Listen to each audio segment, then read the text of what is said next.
Mga katrops, welcome back ulit kayo sa aking channel Sports React PH at ngayon na ay pag-uusapan natin ang balitang nagkakaroon na naman na daw po ng problema ang Gilas Pilipinas.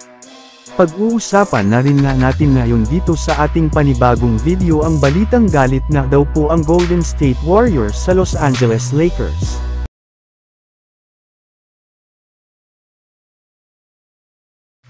Kahit man nga mga katrops, magsisimula pa lang ang paghawak ni Coach Tim Cone sa Gilas Pilipinas ay mukhang nagkakaroon na nga po agad ng drama sa kanilang kupunan at ito nga ay ang kasalukuyang problema nila ngayon kay Justin Baltazar. Kasunod nga ng hindi pagkakasali nito sa lineup ng Gilas ngayong FIBA World Cup ay marami na ng kamwestiyon bakit hindi ito nakasama.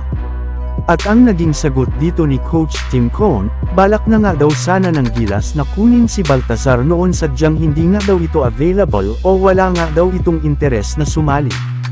At makalipas lamang ng naging pahayag na ito ni Coach Tim Cone ay agad rin naman nga itong pinasinungalingan mismo ni Justin Baltazar. Ayun nga sa naging pahayag nito, gustong-gustong rin naman nga sana niya na maglaro sa Gilas Pilipinas ngunit wala rin naman nga sa kanyang tumawag o nag-invite mula sa ating national team. Yes, nasa break rin naman nga daw po ngayon ang MPBL kaya pwedeng-pwede nga siyang maglaro sa Gilas.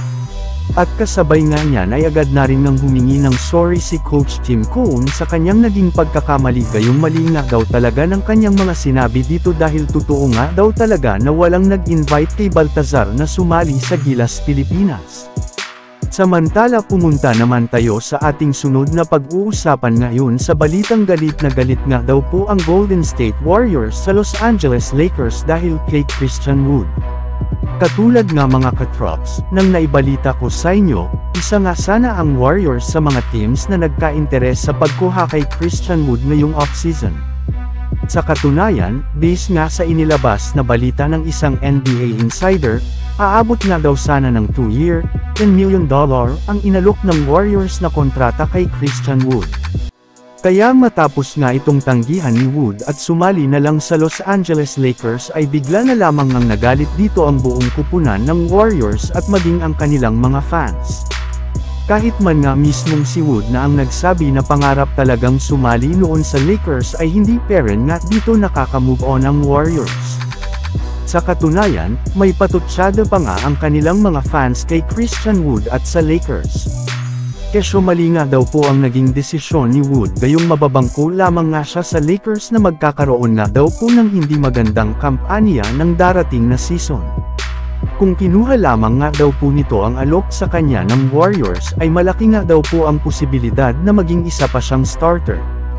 At dahil nga mga katrops, sa mga pinagsasasabi ng Warriors ngayon ay mukhang hindi pa rin nga talaga sila nakaka-move on kay Christian Wood.